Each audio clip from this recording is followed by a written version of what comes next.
All right, well, welcome everyone to the Economic Development and Jobs Committee meeting for today, Tuesday, June the 17th. We are in room 401 of City Hall. I'm joined by my colleagues, Hugo Soto Martinez, Isabel Gerudo, I always back that up, Adrien Nazarian, and Tracy Park. Mr. Clerk, why don't you call the roll? Councilmember Price. Here. Councilmember Soto Martinez. Here. Councilmember Jurado. Here. Councilmember Nazarian. Present. Councilmember Park. Here. 5 members and a quorum, Mr. Chair. Okay, we're going to take public comment, and I'm going to suggest, members, that we take items 4, 5, 6 on consent, 4, 5, and 6 when we come around to that. But right now, let's take public comment. Mr. Clerk. I'm going to go ahead and call a few names. Thank you. I'll start us off. Good afternoon, everyone. Members of the public wishing to give public comment can sign up at the kiosk at the back. You will be given up to 1 minute per item on the agenda for a total of up to 2 minutes for 2 or more agenda items. You will also be given up to 1 minute for general public comment. Now I will call a few names. Rich Sarian, Rob Nothoff, Nella McCosker.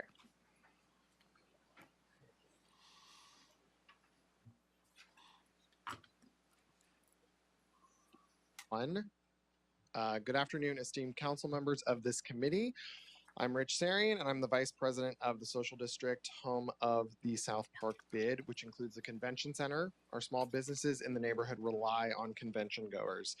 The economic benefits of this project will invigorate a dying tourism industry here in the city. The clock is ticking, the future is bleak, but this project is a beacon. It will create thousands of jobs, increase daily foot traffic, guide tourism back to the city, and fill the city's purse with the millions of dollars that each of these people will spend here for generations.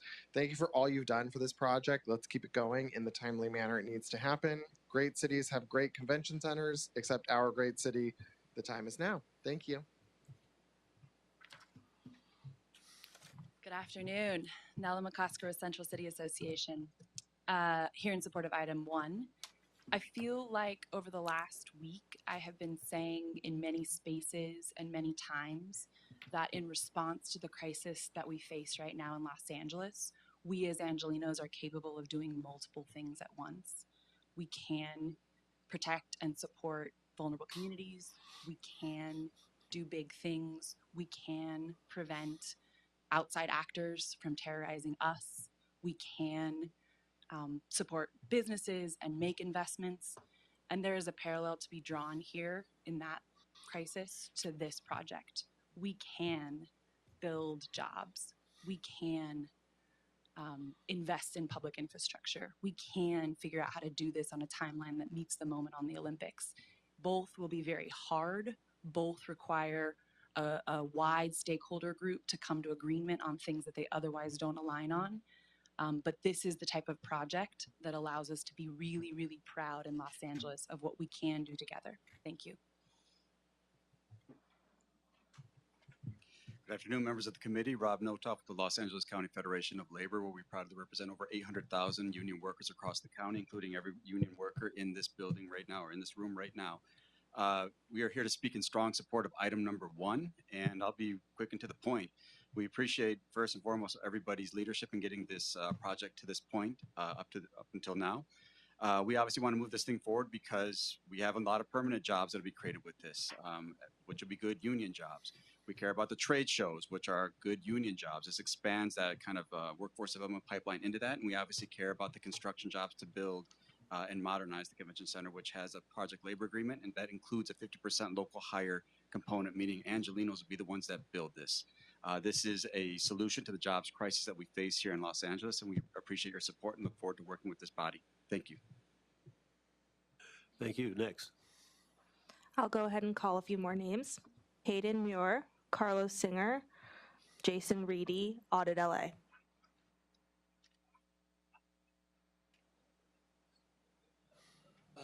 Good morning, President Price. I will be speaking on everything. So starting with item number 1, Thank you very much, President Price. I am here in support of the item number 1, but I do wish that you heard several of my concerns. Number 1, public safety concerns. Over the past few days, I have seen Black Lives Matter looting, rioting, breaking the business, or whatever. So I want to ask you, Council President Price, if we successfully completed this project, and then if you continue to have gangbangers, criminals taking over the street, loot, riot, destroy our business, destroy our public building, what is the purpose for you to have this whatever billions of dollar project in the first place if you cannot make sure you have enough police officer to secure the project? So thank you very much, President Price. Now I will continue on item number, what item is this? The hotel worker item, whatever that is, I forgot. The hotel worker item. Yes, Council President Price. I am the 4th generation hotel worker in South Central. So I am here to stand in solidarity with our hotel workers. I believe $30 is not enough. I believe that a hotel worker should have equal wages compared to our Los Angeles police officer, Los Angeles firefighter. And then I believe that hotel workers are doing an amazing job, equally amazing compared to every single police officer, compared to every single firefighter. So I believe $30 is just a beginning. We need to push to $40. We need to push to $50. We need to eventually push to $100 because you know that, Council President Price, $30, we cannot have a house. We cannot have a good car. We cannot have a good health insurance. You know that $30 is way less than enough just to survive in city of LA. So I'm hoping we can make it $60 per hour minimum wage. For the general public comment, I understand that most of the council president and most of the council members just believe I am mentally deranged, I'm mentally retarded or whatever. I believe most of the council members say that to me. But I am here to support our local businesses because on the last few days, I have seen enough is enough. LAPD officers are taking attack, California Highway Patrol officer taking attack, sheriff deputies, and then militaries, Marines are taking attack. I want to make sure, Council President Curran Price, we have a plan to secure, protect the safety of our business so our business owners can have a chance to pursue their American dream without their business being destroyed. Thank you.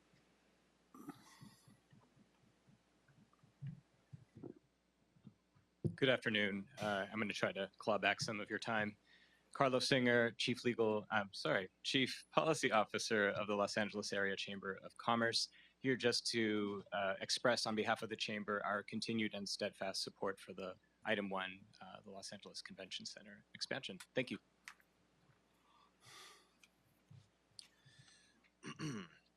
My name is Hayden Muir, and I will be speaking on item number 3.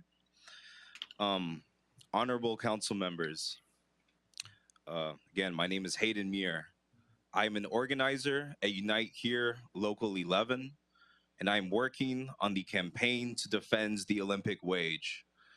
We support Council Member Soto Martinez's motion. Our campaign has witnessed conduct, including egregious misrepresentations of the content and effect of the referendum petition, failure to provide the public with required funding notices, potential tampering with or adding text to petitions where only writing by voters is permitted. Many of us have experienced fraudulence by these petition circulators. And to give you one example of misrepresentation, on June 5th, a member of our team heard a circulator tell voters that the petition was about rent control. On June 13th, last week Friday, I heard the same circulator still telling voters that the petition was about rent control. So we urge the council to fully investigate our concerns and urge the city to take all appropriate legal action, including evaluating the validity of signatures submitted by petition circulators who are misrepresenting the content of the referendum petition. Thank you. Thank you, Speaker. I will now call a few more names. Eddie Alvarez, Leslie Ridings, Christopher Durner. Best goddamn cop ever, Christopher Dorner. All right, all items in general public comment. So let's see here. The Convention Center in CD9, chaired by a 10-time indicted council member. Let's give him a hand.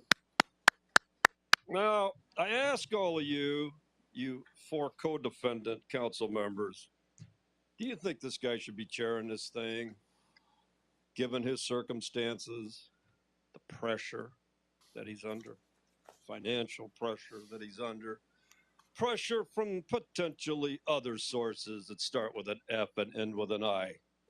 I don't think so. I think we have a huge conflict of interest here, don't you? Tracy Irene Park used to be known as Tracy Irene Beach. Don't you think we have a conflict? It's like you talk about my language and my social abilities.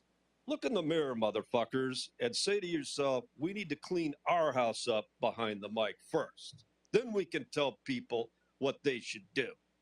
And then, of course, the lovely clawback on the lovely wage increase. Yeah, these circulating petitions are at every supermarket, every store. They put up a picture of Karen Bass and they say, stop Karen Bass. And that's what they're doing. They're selling it as a referendum on Karen Bass. Karen Bass, even though she is a certified jackass, had absolutely nothing to do with this. So as you know, should we postpone this till July 2026? Of course we should. Our hotels are dying.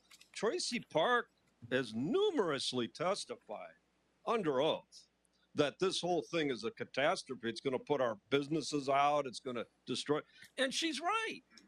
She's right. She's sitting right there with a little denim jacket on and her pretty expensive $1,000 purse. That's a pretty purse. So again, now we get to the general comment. Join me Friday at 8:30 in the morning. The people of the state of California versus Kern DeMille Price will be in session at 8:30 a.m. in Division 32. He has stalled these criminal charges for 14 fucking months. Now, why won't you plead guilty? What is the fucking problem?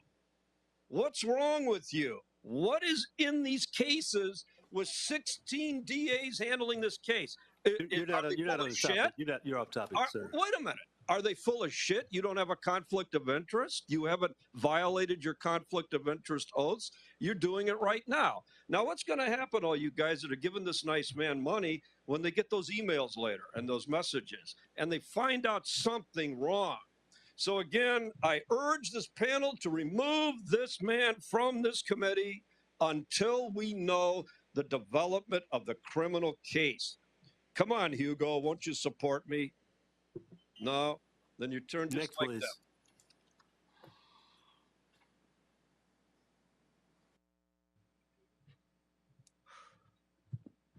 What an act to follow. Okay. See, members of the committee, my name's Leslie Ridings. Thanks, I'm doing comment now. I'm here to speak on item 1. Good to see you guys. I'm here representing the Downtown Los Angeles Residents Association. We represent several thousand downtown Los Angeles residents, and we are in full support of the expansion of the convention center. The residents downtown need and want the economic revitalization, increased foot traffic, and all the other good things the convention center expansion would bring. I think some of the events of the last week have highlighted the need for continued investment in downtown, the economic engine for our city. The convention center is a key investment in keeping the economic dynamo of LA going. It is downtown, not just for the coming global events, but for the residents of DTLA. The monies made in downtown by the convention center and other investments will help pay for the services and amenities that Angelenos deserve and need. So I thank you for moving that forward, and look forward to seeing it get done. Thank you guys so much.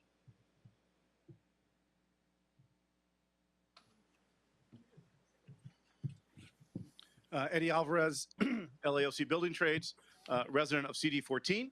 I just want to say that we're here in support of item number 1, obviously. But I was, we always sometimes have this canned speech that we work on in the morning. But then I read an article in the LA Times this morning about how people are starting to move downtown again, right? And we look at this investment into our downtown area and our downtown community, and it's the anchor of a lot of the poor communities in the area that create a lot of economic viability, not just for downtown, but for all the areas that are around in Pico Union, where I live in El Sereno and in Boyle Heights. So to invest into our downtown area is huge for our whole entire city, right? Because it will bring jobs, obviously, but it will also bring markets that we need right now. Our restaurants are closing, right? And we also need to change the way that we think of downtown. The last 2 weeks, we've shown downtown as this, a whole of a place. It's not. It's gorgeous. Most of us grew up here, and we love it. So downtown and investing in the convention center is huge. And stopping any kind of development in downtown right now is the wrong thing to do. Thank you. I will call a few more names. Andrew Seymour, Mona, Ronnie Valentine.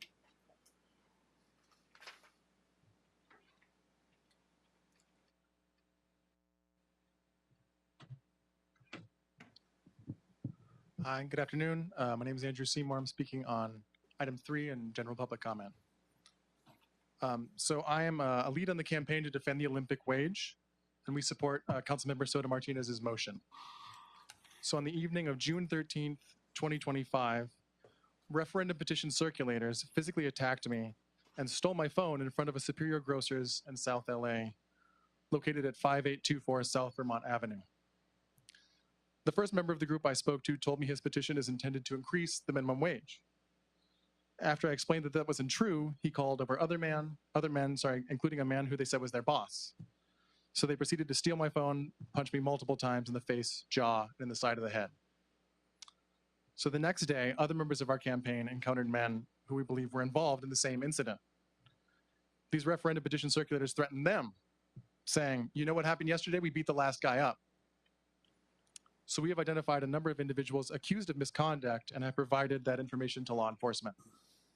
We urge the council to fully investigate our concerns and urge the city to take all appropriate legal action, including evaluating the validity of signatures submitted by petition circulators who are misrepresenting the content of the referendum petition. We will be glad to assist in the process. Thanks very much.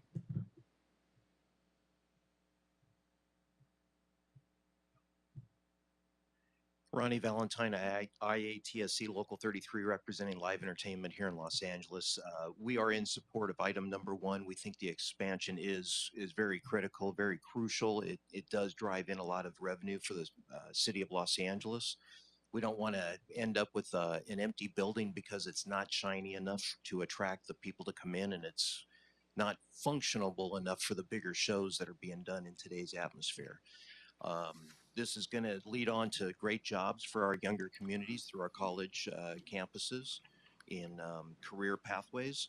And we just don't want to see this object go. This really is a driver. It's crucial and important for the economy of this city. Thank you. I will call a few more names. Suzanne Hawley, Tommy Fave, Tony de Trinidad.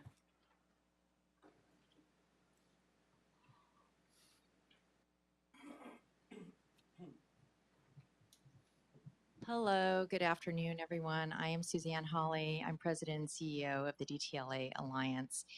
And a lot of the protests and following activity happened in my district this week, and it has really shaken up some of our businesses, some of our residents. And I got a call from a reporter asking what I thought the impact to downtown would be. And I and he said, and how's downtown doing since the pandemic? I said, our residents are going strong. We have 90% occupancy.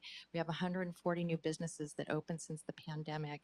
Our hotel is 90% RevPAR pre-pandemic.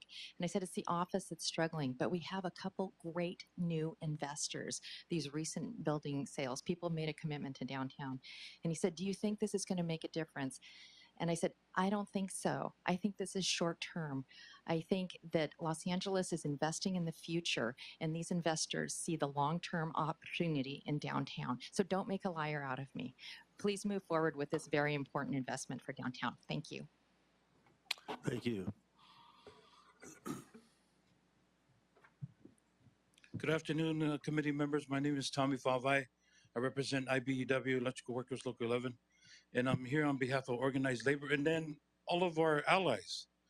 You know, we never talk about our allies that's here, that's always been here, committed, every committee meeting, every council meeting to support the LA Convention Center expansion. I'm just here to say unwavering commitment from IBEW Local 11 that we support this moving forward. Let's not kick this can down the road.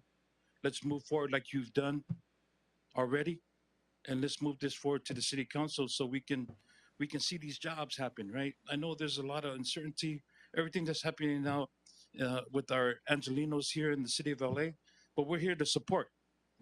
We're standing here in solidarity to support you moving forward with this item. Thank you.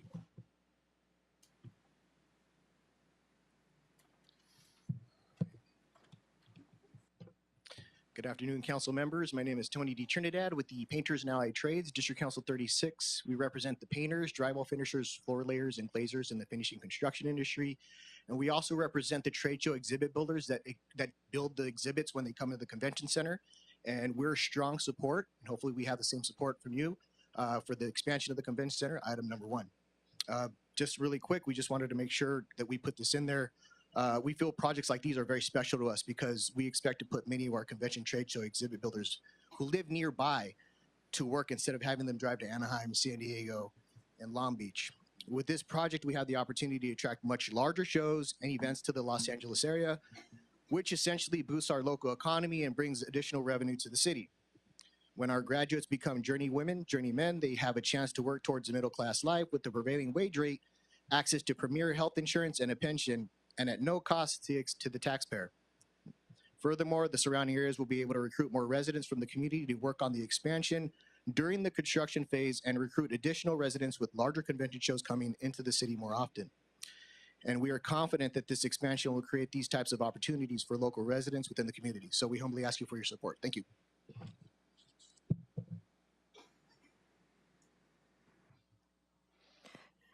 I will call the last few speakers. Gigi, Sabra, and N-word.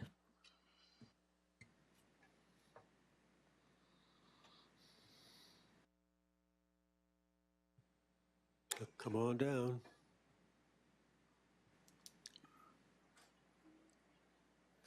There are no other speakers on the queue. Okay, we'll close public comment at this time. Members, I'm going to recommend we take items 4, 5, 6 on consent. These are CRA bond projects in CD 15. I'm going to recommend an approval unless there's some dissent. Okay, let's call the roll, please. Councilmember Price. Aye. Councilmember Soto Martinez. Yes. Councilmember Jurado. Yes. Councilmember Nazarian. Aye. Councilmember Park. Yes. 5 ayes. These items are approved. Okay, members, thank you. Okay, let's take item 1.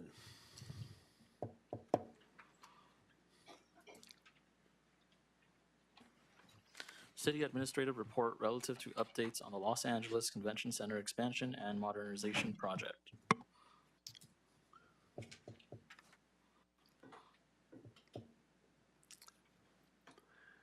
All right, gentlemen, the floor is yours. We are here for an update on expansion and modernization plans for the convention center. Thank you very much, Mr. Chairman, members of the committee. Matt Szabo, City Administrative Officer, here with Ben Seha, Assistant CAO, and an old and new colleague, Gary Lee Moore, who you'll be hearing from in a minute as it relates to work on this project. But just to set it up before I turn it over to my colleagues, on April 9th, the council instructed the CAO and CLA to re-engage in negotiations with APCLA under the framework of the phased delivery option. We were instructed to proceed with the phased delivery option and to provide the council and this committee with a timeline that would be required to complete the phased delivery with a final completion date after the 2028 Olympics. That requires that the project agreement is completed by this week, that construction starts by September 17th or by September of 2025. And we would then issue debt, and the debt service payments would begin in fiscal 28-29.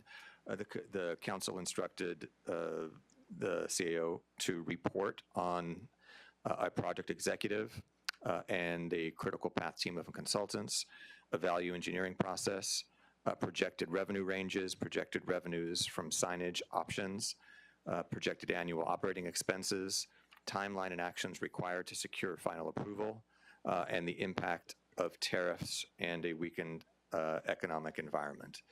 I'll ask Ben to briefly walk through some of the items in our report that address those questions. Good afternoon, council members. Ben Ceja with the CAO. I'll be going over a couple of the first two items that Matt mentioned. One of them is project executive and the critical path team. So as you know, we have an in-house team comprised of the CAO, CLA as project co-leads on this. The CAO also being the financial lead on this as you know, we have consultants assisting us with the analysis of this project. In addition to the CAO and CLA, we have the Bureau of Engineering as project manager and technical lead and subject matter expert. We have the city attorney for legal support, city tourism department for subject matter expertise, Bureau of Contract Administration, and city planning as well. With our consultants, gentleman sitting next to me, Mr. Gary Lee Moore, has been brought on with the SOMAS company to provide a project executive consultation.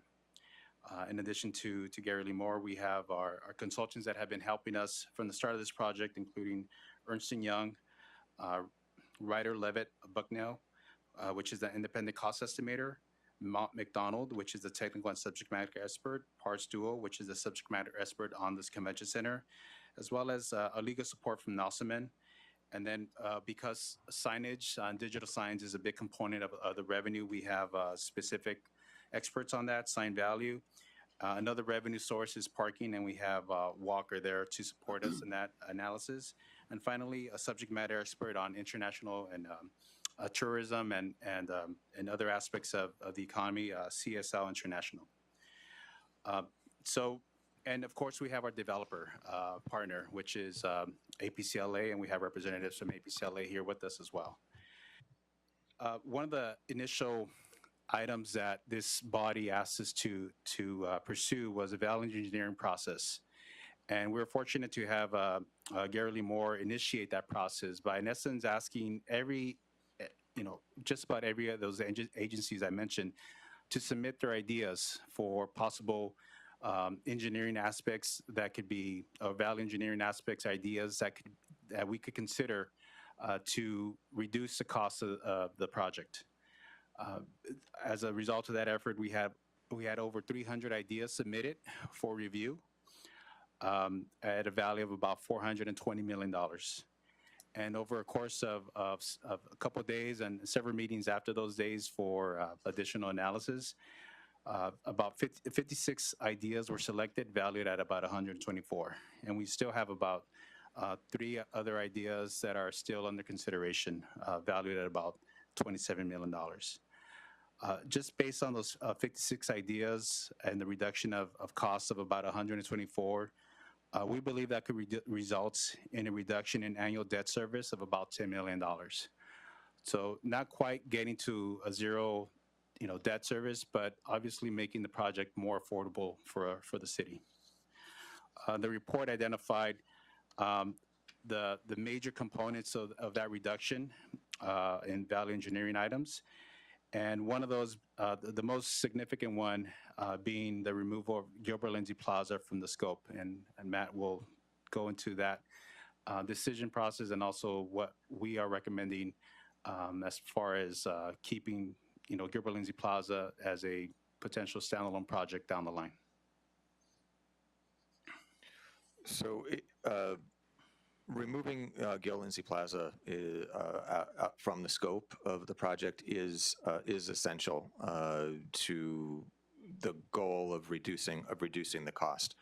That does not mean that the project will be sidelined or in any other manner won't happen. What we're recommending is that the project be handled on a separate track and that it not be rolled into the total cost that we would be issuing debt for and paying that off over 30 years. So to the extent in the report, we are recommending that to the extent allowable, we can look at earmarking the arts development fee that is due as a result of the project for a standalone Gil Lindsay Plaza project, proceed with design, and once design is complete, identify the construction costs for the project and initiate a procurement process for the construction and completion of the project, just on a separate track. But I do want to emphasize, though, that it is critical that we remove the project from, that we remove Gil Lindsay Plaza from the overall project scope. So other items that we were asked to review were related to to revenues that could be derived from the site. With respect to project revenue or revenues from operations, we believe that there could be an increase of about 2.5 million annually with regard to an increase in the parking fee, the daily rate parking by $2 a day. On top of that, we believe there could be some potential increases in the revenues from operations by revisiting the venue use agreements that events come in and looking at the revenue from those rentals. With regard to signage, we were asked to look at whether or not increasing the proposed signage program would result in any additional revenue. And based on our review, we don't think that they would, we don't believe that an expanded signage program would generate a material increase in revenue. And obviously signage is an important part of what's going to make this project affordable for the city. And we are working on legislation in Sacramento that will help mitigate some of the risks that we see with potential signage that is facing the freeway.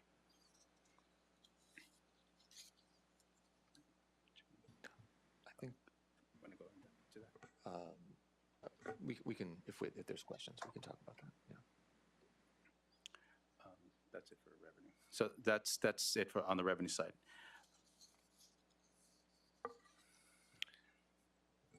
Okay, we'll stop there. The report is brief and self-explanatory. We can open it for questions. Yeah, thank you for the report. This is obviously critically important. We want to make sure we have a path for success. As part of the value engineering exercise, as you mentioned, you eliminated the Gil Lindsay Plaza from the initial scope. That has caused a lot of folks some concern. That's the only green space downtown, major green space. I think at one time it was viewed as a part of the front door of the convention center. Could you talk a bit more about why that was eliminated as a part of the value engineering process, and more importantly, how can we make sure that the Gil Lindsay Plaza undergoes a renovation and becomes a park? Well, it was critical to look at the components of the project that were essential to the project, and This is the project to expand the contiguous space for the convention center so that we can realize the economic benefit with the larger and more frequent conventions. The Gillinsey Plaza is, while very important, is not central to that core objective. And so the recommendation is, and by the way, it was over a $50 million cost to the project. So if in the Now, that instruction, had been engineered down previously, sorry? correct? That had been engineered down from a higher number, correct? Correct, but still, when we were, the instruction from council was to look at all possible ways that we could reduce the cost and therefore reduce the annual general fund impact. And in our estimation, it is our recommendation that that should be handled on a separate track, as we outlined in the report. It doesn't mean that the project is shelved or in any other manner would be canceled. We just recommend that it proceed outside of the project for which we would be issuing debt.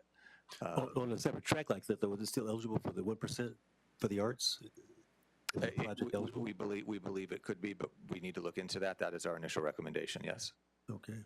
I know my colleagues have some questions. One other, you mentioned in the report that tariffs could add anywhere between $30 and $50 million to the project. When are we going to have a final number, and how is that number going to impact our overall project? I'm not sure if we will ever have a final number, given the back and forth that's happening there. I think what we are working with our development partner on is identifying those tariffs that exist now, and as they will be putting together the committed proposal to us, ensuring that they account for any known tariffs as part of that committed proposal. And then in the project agreement, having terms in there that allow us to consider potential future tariffs and how the city will and the developer will deal with those as they come. So that's one of the key issues in is having a process within the project agreement of how we will deal with those things that as circumstances change with tariffs. Okay, questions? Councilwoman Randolph? Park? Thank you, Mr. Chair, and thank you all for being here and for the update. I wanted to ask about the freeway facing signage. In prior reports, we learned that there was going to have to be some special approval from Caltrans or change to state law. And now today in the report, we're seeing that there may also be a federal component to that as well. And that's something that had not previously been revealed or reported on to my knowledge. I don't think we knew about that before. So is there some kind of federal approval that we are actually going to need or that would be required for the freeway facing signage? So we believe we would need both to eliminate all risk related to the signage. Should we secure passage and governor's signature of AB 770, we would feel comfortable in proceeding as long as we have a commitment by the state to pursue an update to the federal state agreement, the FSA. I want to be careful here because I'm not providing legal advice. The city attorney will need to advise you on those issues. But the Highway Beautification Act it doesn't necessarily prohibit the signage. It requires a federal state agreement to govern the signage. That agreement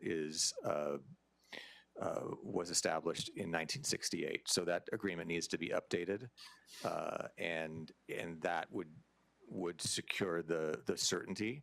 So there would still be some risk. That is not something that we believe can be finalized before we would recommend issuing debt. But if we secure the state legislation and the commitment from the state to work with the federal government to update the FSA, we would be comfortable moving forward. Okay, that's good to know, and it makes some sense. But we, as I understood it, preconditioned the presentation of a project agreement on resolution of the signage issue. So I wonder, will that issue be resolved by, I think it's August, when the project agreement would need to be presented to council? We would need the legislation to be approved and signed by the governor by then.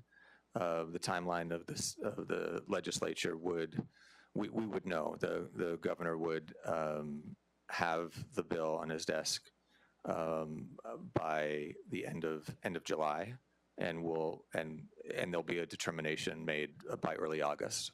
So we will know that before we ask you to vote on a report, which we would be sending to you in September. Okay, and just to summarize, to make sure I understood you right, we think if we get the state law issue resolved, that will sufficiently mitigate against risk of additional federal issues.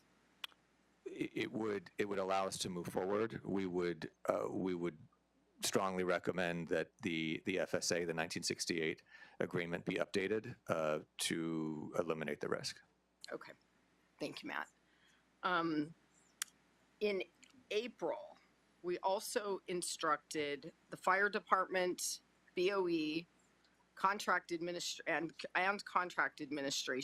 and we requested DWP to report back in 30 days with a vetting of the phased delivery option. Have they vetted it, and do they believe it's feasible?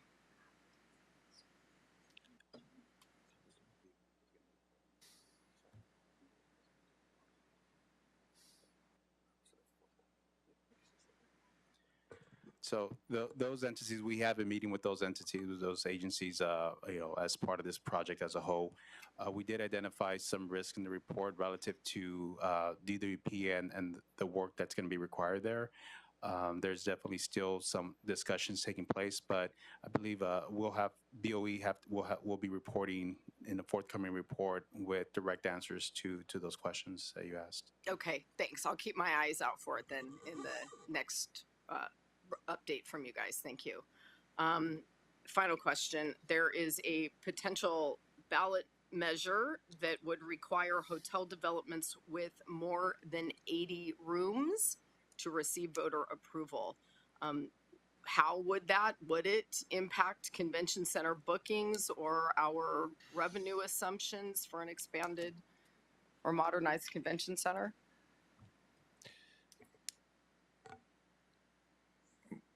We have not built that in, but the revenue projections, and Ben, correct me if I'm wrong, the revenue projections use the existing hotel availability. Okay. So new hotels would be additive. That's right. Okay. Thank you, Matt. Any other questions? Thank you, Mr. Chair. Mr. Martinez. Thank you so much, Mr. Chair. Thank you so much for your report. Can you just please explain the role of SOMAS? Am I getting that correctly? Just explain the role in all this, please. Yeah, we could let. Sure. Go for it. Anybody can. I'll start. So we were asked by council to bring on a project executive lead to help the city with regard to this project. And in addition, we were asked, as we have reported here, for a number of report backs. One of the main things that I want to present is that the CAO, we're not the technical experts when it comes to big projects like this. On the financial side, we're bringing in some consultants.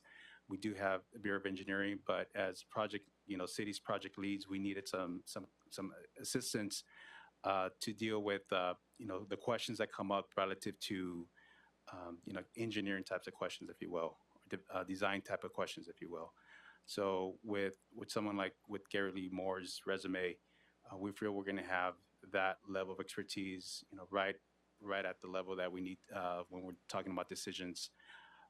He was very instrumental in initiating the value engineering exercise. And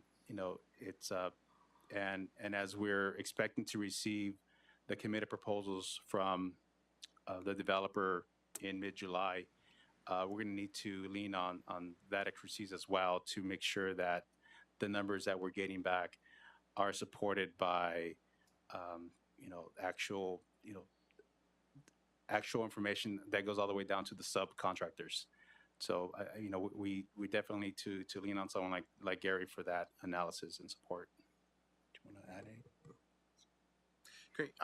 Has Mr. Moore, so let me just take a step back. So we identified 300 value engineering items. We went down to 56.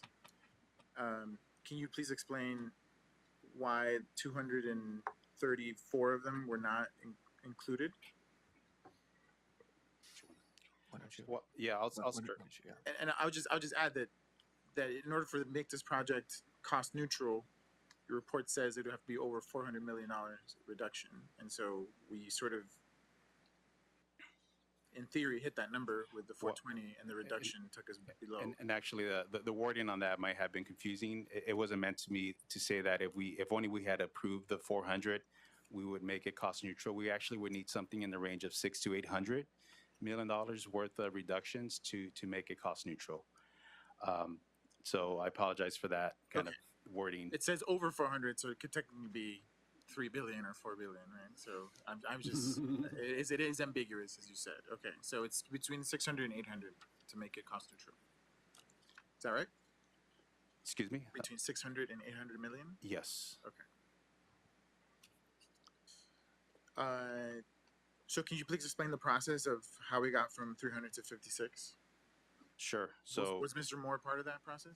No, he was not part of the actual review because we were dealing with some contractual matters, but he was, like I said, instrumental in actually putting the process in place and initiating that, the exercise. Because we asked for any and all ideas, some ideas were just not going to be feasible or something that the city would want to take. For example, this convention center currently has a LEED gold, and one of the proposals was to downgrade it to silver.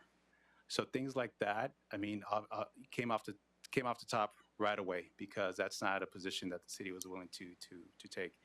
The elimination of certain scope from the modernization, that was, we were looking at everything from how wiring works to the fabric being used, but in some cases, it just was not going to be technically feasible. And so it wasn't just a decision of the CEO, it was a review session with all of the consultants that I mentioned, with all the in-house team that I mentioned, the developer and their construction firms there as well, kind of just figuring out what actually is going to make sense. And also, some things were going to result in having to redesign, and that would lead to additional costs and additional schedule issues that we couldn't afford at this point. Yeah. And one other big component is if you cut too much of the scope, you'll reduce the revenue opportunities. So there's the balance of, for instance, in the main event space, of reducing the ceiling, the materials of that. But if you reduce the square footage, you won't get the events that you need. So it's a balance act of where you could go. And there was a reduction of 7 meeting rooms, and that was a tough call because you're trying to look at revenue versus reduction of space. And have you had a chance to look at all 300, and do you agree with the report? I have not had an opportunity to look at all 300, no. Okay. I really suggest that, I know there was contractual issues why it took longer to get, sort of an executive role part. And I want to remind folks here and in the public that as we were trying to cut through this very large project, one of the things that was identified was that we did not have a lead role of what we wanted to have in this project and what we didn't. And in many conversations I had, everyone was pointing fingers at each other, right? Saying, this person doesn't agree, that person doesn't agree. Mr. Moore, your role is to cut through that confusion, right? And so so that was a suggestion brought forward by I believe Councilwoman Yaroslavsky to have one voice that can speak to the different voices, right? And so I'm disappointed that because for whatever reason, we still have a report that doesn't have one person giving us what they think is the correct direction for this project. And some of the things being said here almost feel contradictory. At one point, we're saying, we don't have the expertise to say whether we need something or not. And on the other hand, we're saying, yes, we need to take this away and put this away. And the work of that work needs to happen in this committee, because what happens when something goes to full council that is not fully baked and fully thought out is it becomes a circus sometimes, right? So what I am recommending strongly is that we get Mr. Moore in there as soon as possible, looking through the details and giving us an analysis of what we actually need. I don't speak for the full council, but people were looking at something as closely as cost neutral. That seems very infeasible because 600 million seems like a lot. But the fact that we don't have someone that can speak with authority and say this is why we don't have it, why we should have it, or why we shouldn't have it, which we assigned Mr. Moore to do, is problematic. And so I hope the next reports that come to this committee, Mr. Moore, you're fully at the helm, and you can speak with authority why we need things or why we don't need things. Not to defend Mr. Moore, he doesn't need to be defended, but he came on, I think, belatedly. So it's been, we haven't had the full value of his services over the past month, but now we will, I understand. But good point. And for the record, not out of any fault or delay on Mr. Moore's part. There were contractual issues that we needed to work through with the city attorney's office. So, okay, well, I'm glad you're on board now. Any other questions, members? Councilwoman Boyle. I don't have a question. I would just like to welcome back the city's former engineer, Gary Lee Moore, one of my favorite people in the city. So thank you for stepping up and helping with this project. And I look forward to future reports in which we can hopefully get your expert guidance to push this through. Much needed project. Okay, members, I'm going to recommend that we note and file this report, that we also instruct the CAO, with the assistance of the city attorney, cultural affairs, to report back on the ability to use 1% of the arts development fee for the renovation of Gil Lindsay Plaza. I think we got a preliminary okay, but we want to get a firm okay on that. And also instruct the BOE with the assistance of CAO, City Tourism Department, and other necessary departments to report back on the potential of doing a standalone city-led project for the renovation of Gil Lindsay Plaza, to be done concurrently with the larger convention center renovation and expansion project, including projected costs, revenue analysis, and the possibility of a phase development to account for the 28 games. So would you call the roll, Mr. Clerk? Councilmember Price. Aye. Councilmember Soto Martinez. Yes. Councilmember Hurtado. Yes. Councilmember Nazarian, absent. Councilmember Park. Yes. Four Okay. ayes, this item is Thank you, approved. members. State by the chair. That matter passes. Okay, gentlemen, thank you. Let's continue to work. All right, item 2. Motion Hernandez et al. Yaroslavsky relative to confirming the selected consultants will maintain the scope of work and timeline provided in the responses to the request for proposals and transferring appropriating funds from the AB 1290 fund for the public bank feasibility study phase 1. Okay, is there an amendment? Do we have an amendment?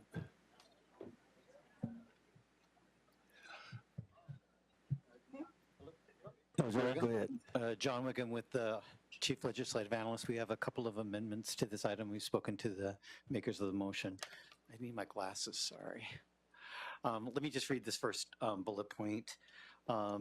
Mr. Clerk, this would be an amendment to the I further move section. And this should now read, appropriate transfer $15,000 from the AB 1290 fund, number 53P, account number 281201, CD1 redevelopment project services. And then we're add an additional 15,000 from the AB 1290 fund number 53P, account number 281209 CD9, redevelopment project services. And then continuing with 15,000 from the AB 1290 fund number 53P, account number 281213 CD13, redevelopment project services, and $15,000 from the AB 1290 fund number 53P, account number 281214 CD14, redevelopment services projects, for a total of $60,000 to the chief legislative analyst, fund number 100-28, account number 3040, contractual services, for the public bank feasibility study, phase 1, as outlined in Council File 19-1234. So in essence, we're ensuring that the funds, we're adding $15,000 from Council District 9, and the funds will be transferred to the CLA's office so that we're managing the study. Would that be enough to start the study? I'm sorry? Some of these additional funds be enough to actually start the study, or where are we with the study? The initial bid for the study for phase 1 is $460,000. This provides $60,000, so an additional $400,000 will be required from other sources before we can move forward with the study. All right. In addition, on the second bullet, again, authorize the chief legislative analyst to make corrections, clarifications, et cetera. So that will ensure that the CLA can make any adjustments on this funding instruction. Okay, I'm going to approve the motion as amended. Members, any conversation? Yes, please. I have a question. So if this motion uses $45,000 in various council office discretionary funds, where is the $400,000 gap going to come from? I don't know at this point. I will have to identify a source of funds from that. And the initial instruction was for the CAO to assist in finding those additional funds. So we'll have to continue that effort with the CAO. You're still looking, right? Okay. You're still looking for those funds. So I want to be clear about this. Given the financial situation that we're in right now, a massive deficit, hundreds of layoffs, and reductions in essential city services, I'm not going to be supportive of other general fund dollars being allocated to this. I don't think it's part of our core mission as a city. So I'm going to vote yes on this today, because if people want to spend their discretionary dollars and have it tied up on this, I'm not going to say no to that. It's their dollars, but I want to be very clear about what my yes vote is for. Their discretion to spend their dollars and tie it up how they want. It is not an endorsement of additional general fund dollars being allocated to this. That's pretty clear. Great. And I'm likely to change my vote in the future Councilman Park, when there is an ask for that. I would not be offended if you voted no. I think it's totally fine. I think the intent of this is to show that there is a desire on some of the council members to get this ball rolling. I think it's not just about finding the money here, but also it sends a signal to people on the outside that has no effect on the general fund to say, hey, there's an appetite from some council members. If they read some of the reports that would show that many of these things that could be funded by the public bank can actually save the city money. In theory, right? But that's what we need to study. So yeah, totally fine if you voted no on this. So 100% respect your discretion to discretion away as you spend your dollars, but Right. that's you guys. Okay, any other comments on this? Let's call the roll. And just for the record, there is a community impact statement submitted by the Historic Highland Park Neighborhood Council in favor of the motion. Councilmember Prock. Aye. Councilmember Price. Aye. Councilmember Soto Martinez. Yes. Councilmember Hurtado. Yes. Councilmember Nazarian absent. Councilmember Park. Sure, yes. Go for it. 4 ayes. This item is approved as amended. All right. That brings us to item 3. Motion Soto Martinez Price relative to a referendum approved for circulation on May 30th, 2025, which seeks to overturn wage increases and healthcare benefits for hotel and airport workers and hotel training under ordinance number 188610, and the estimated loss in wages for workers in the ordinance is suspended July 2026 rather than July 2025. Okay, Mr. Soto Martinez, you want to set this discussion up, please? Yes, thank you so much, Mr. Chair. I was very happy to introduce this with you, Mr. Chair. regarding some of the things that we've heard regarding this referendum attempt. I think we heard a lot of testimony today as well from folks. There was a story that came out, a complaint that's been filed with the city. If certainly I have run into some of these folks, and obviously without identifying myself, just had conversations with them, and I can personally say that many of the allegations done in the report are absolutely true, misleading, lying.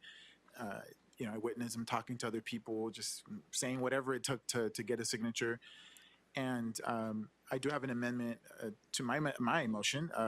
We can entertain that in a bit, but I'm just really disgusted and appalled by the tactics that are being implemented out in the streets of Los Angeles. It's just very disgusting and disturbing, but I don't have anything else to add, Mr. Chair. Okay. I have some questions Yes. and comments. Is this report just going to focus on the signature gathering for the referendum initiative mentioned in this motion? Or is it intended to cover all of the various ballot measures that are currently pending? Yes, agree. Yeah. No, the intent is, I don't believe there's other signature gathering efforts in the city right now. That's my understanding. And the intent is to address some of the issues we've heard from the many reports we've heard. So it is very specific. Okay, well, thank you for clarifying that. And certainly some of the allegations that we heard today are troubling.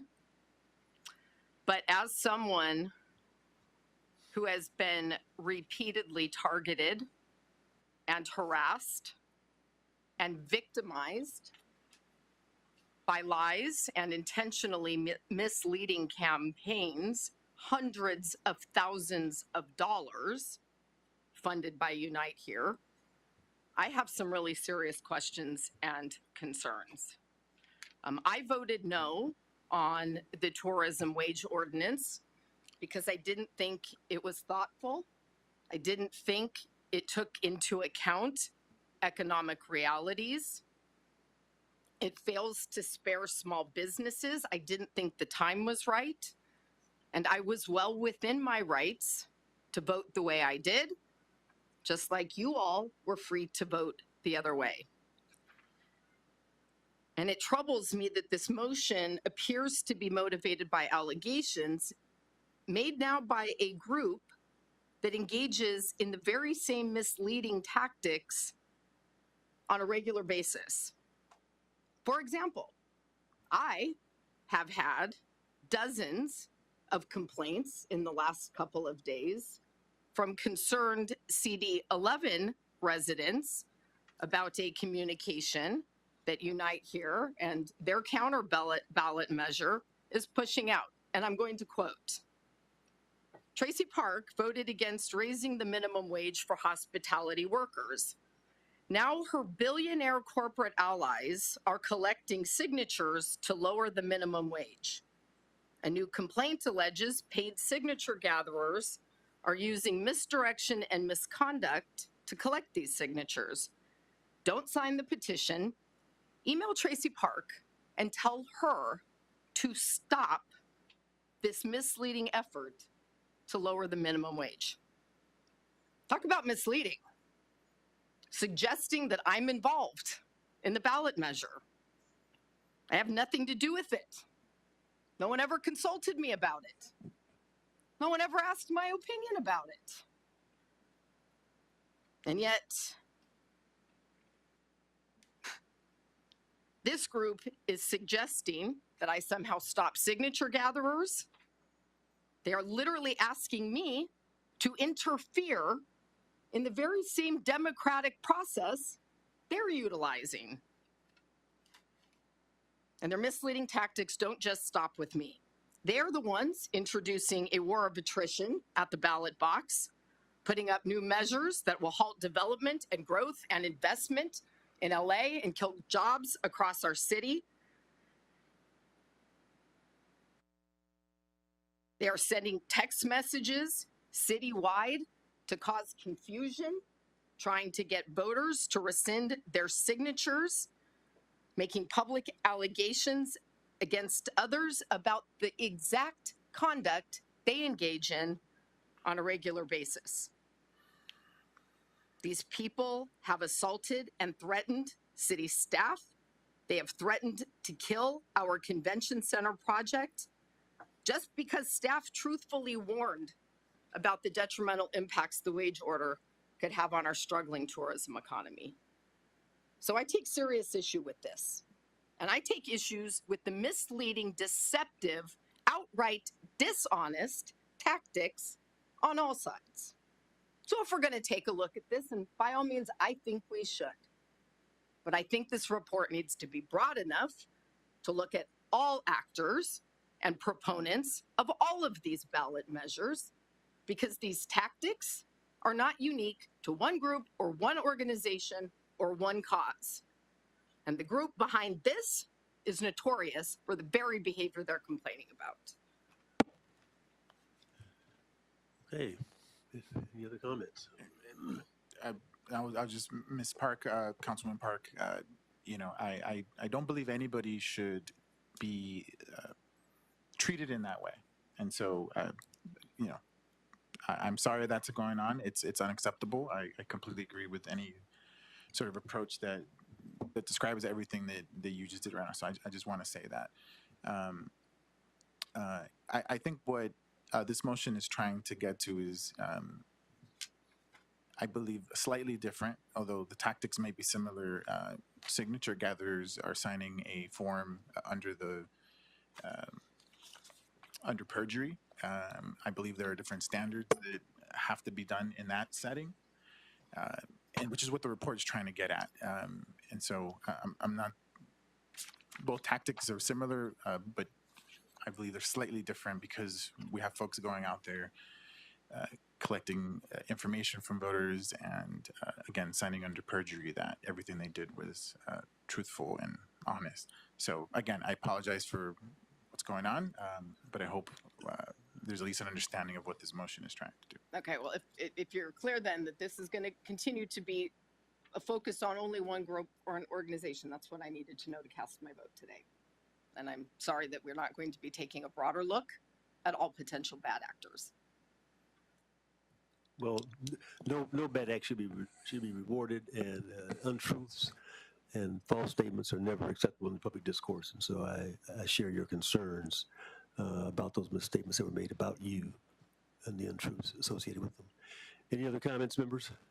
Mr. Chair, I do have an amendment. I believe the clerk has. Okay, can we read it? Please, thanks. So this is an additional instruction. Request the Los Angeles Police Department fully investigate all allegations of fraud and other misconduct by signature gatherers, including but not limited to those in the alleged complaint filed with the city attorney on June 11th, 2025, and the physical assault alleged here today, and request the LAPD communicate with the city attorney and city clerk accordingly. Okay, I think, again, the idea is to get some involvement from the police, clearing it up, and investigating in a way that provides some certainty and security. Any other comments about the other motion?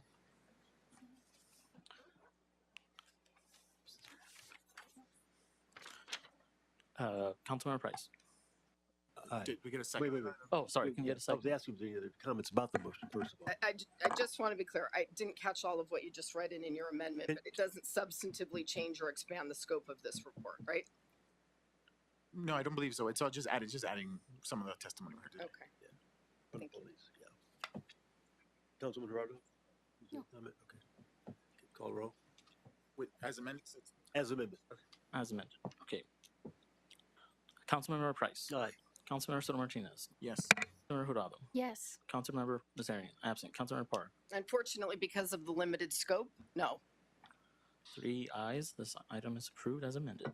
Okay. Next item. Item 7. Business Source Centers, contract extension and RFP.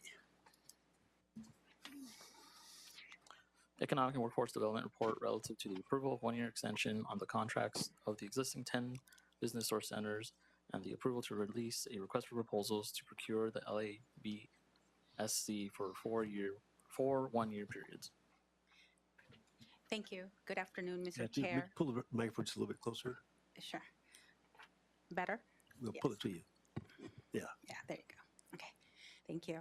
Good afternoon, Mr. Chair, council members. Daisy Hernandez with the Economic and Workforce Development Department, here to present to you on the report that's before you for consideration. Our department is requesting your approval to extend the contracts for our business source providers for 1 more year and authorize us to release a request for proposals to procure business source services again. The last time we procured these services was in 2021, so it's that time again to procure. Approval to extend the contracts for a year will allow us to complete a comprehensive assessment of the program and also complete the procurement, select new providers without interruption of the much-needed services that the centers provide. If approved, we anticipate releasing the RFP in winter of 2025 and returning to City Council with results and recommendations for consideration in next spring. Currently, we have contracts with 10 business source providers and 2 contracts for centralized services that are used by all 10 centers. The centralized services include legal assistance and access to capital support to help businesses access the capital they need. A budget of Community Development Block Grant from the upcoming program year 51 has been included in the proposed consolidated plan budget, so renewal of the Business Source Center contracts will not have an impact on the general fund, but it is subject to City Council approval of the comp plan, of course. Our business source centers are strategically located throughout low-income communities across the city and serve as one of the primary mechanisms to deliver services to small businesses. Our centers have been critical resources for business owners, particularly during emergencies such as the recent fires and the civil disturbances. These are the times when services are highly needed to support impacted businesses. So your consideration is appreciated. And that concludes my presentation. I'll be happy to answer any questions you may have. Thank you, thank you. Are we anticipating a decrease in the available funds for the business source centers this year? Since they're primarily funded through the CDBG? CDBG, yes. So the original request for funding was for 7.5 million. However, there has been a reduction of the HUD grant, so therefore there has been a reduction of from what we originally requested. So now what's on the comp plan budget is the 7.2 million. So if we receive a decrease in funding, how are we going to how's that going to impact the number of centers that we have? So actually, the 7.2 million is at level funding from the current year because there was a reduction last year as well. So we should be able to implement the program fully and efficiently and effectively with the 7.2 million. Okay. All right. Members? Okay, I'm going to move that we approve the EWDD report recommendations. Thank you. Councilmember Price. Aye. Councilmember Soto Martinez. Yes. Councilmember Jurado. Yes. Councilmember Nazarian, absent. Councilmember Park. Yes. 4 yeses, this item is approved. All right, thank you. Thank you. Last but not least, item 8 for today.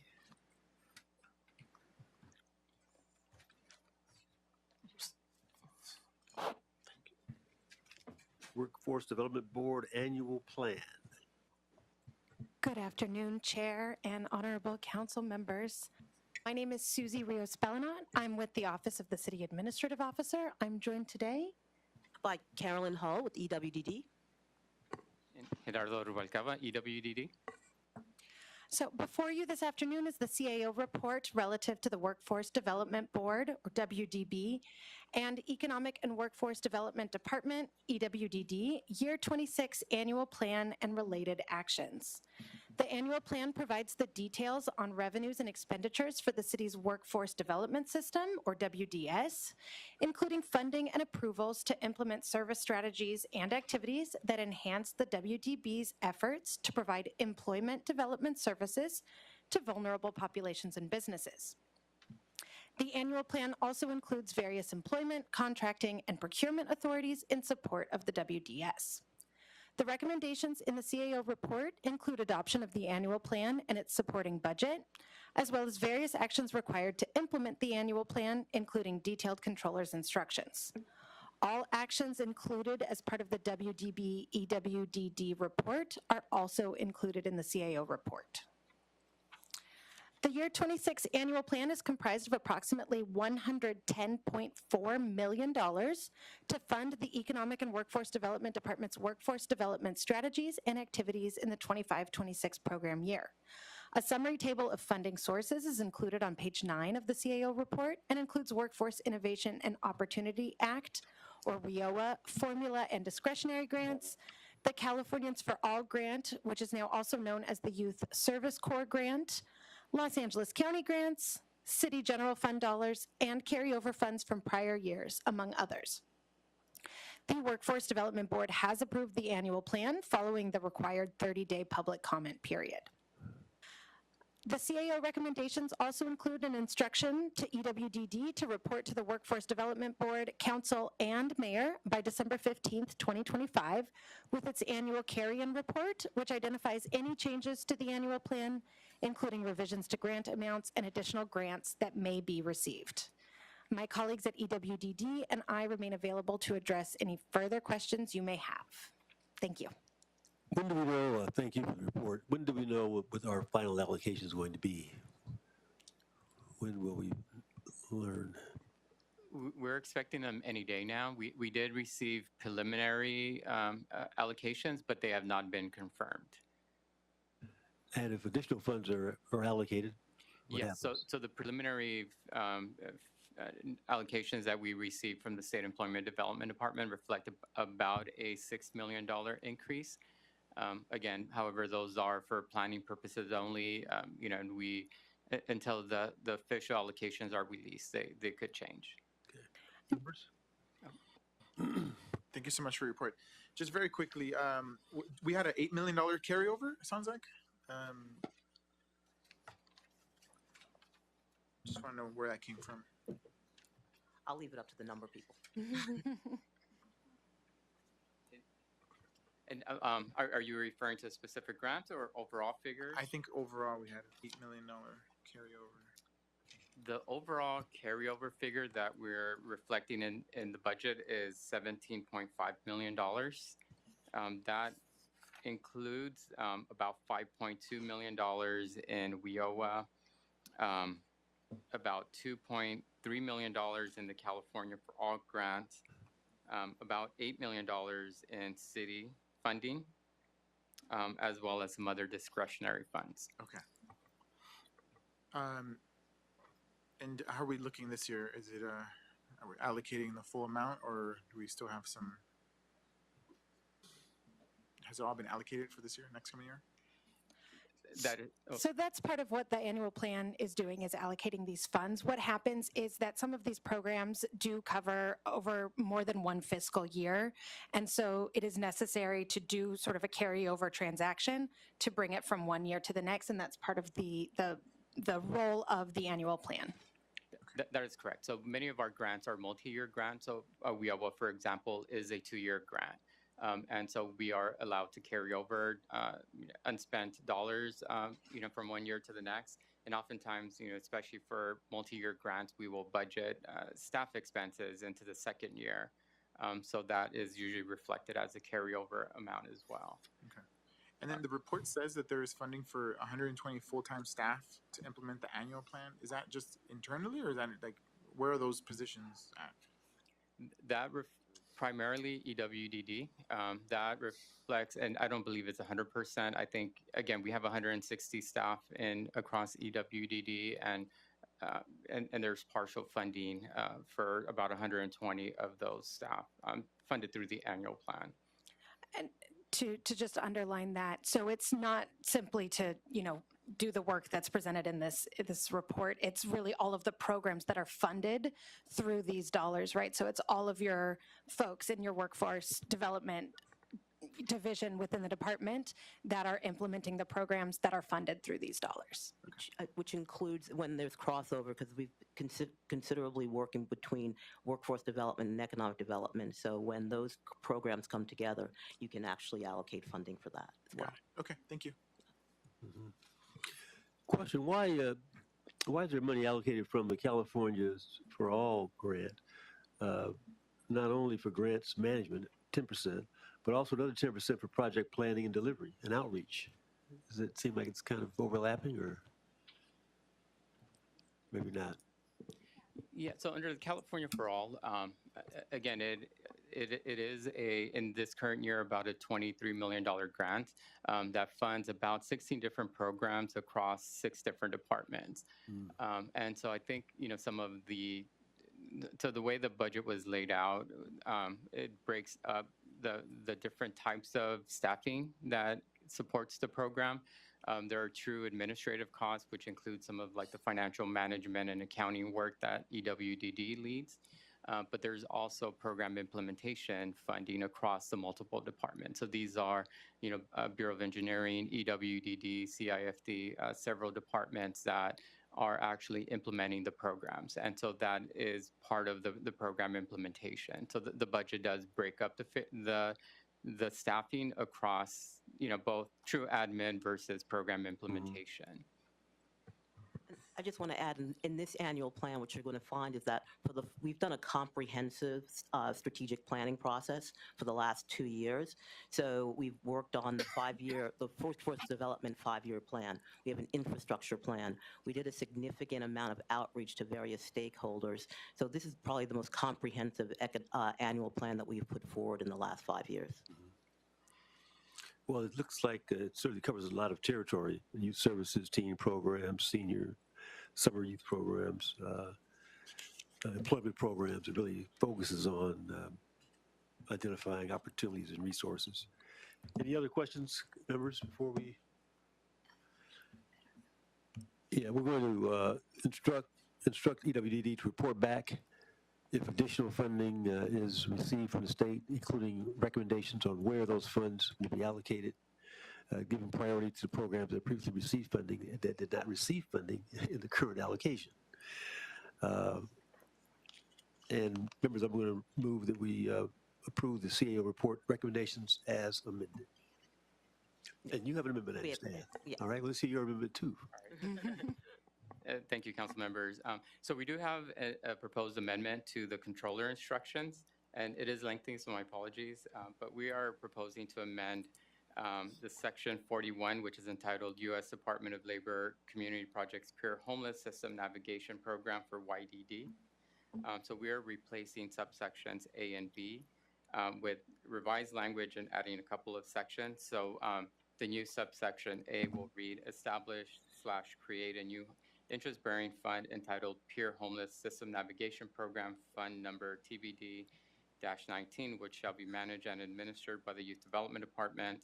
Subsection B, decrease receivables within the Peer Homeless System Navigation Program Fund Number TBD-19 for the Peer Homeless System Navigation Program led by YDD from the U.S. Department of Labor by $640,108. New subsection C, establish a new account and increase the appropriation within the Pure Homeless System Navigation Program Fund Number TBD/19 for YDD Pure Homeless System Navigation Program as follows. Account TBD titled YDD Pure Homeless System Navigation Program, amount $640,108. New section D, authorize the transfer of funds and establish a new account in the amount of $343,592 from the Pure Homeless System Navigation Program Fund Number TBD/19, account number TBD, to the U.S. Department of Labor Community Project Earmark Number 68J/22, account TBD, to pay for the U.S. Department of Labor federal earmark funding portion of the services, contracts for expenses in connection to the YDD Pure Homeless System Navigation Program. I'll second that. Any discussion? Okay, Mr. Clerk, please call the roll on Councilmember Price, Aye. Councilmember Soto Martinez, Yes. Councilmember Hurtado, Yes. Councilmember Nazarian absent, Councilmember Park. Yes. 4 ayes, this item is approved as amended, stated by chair. Okay, what else is before us? The desk is cleared. Okay, this meeting is adjourned. Thank you.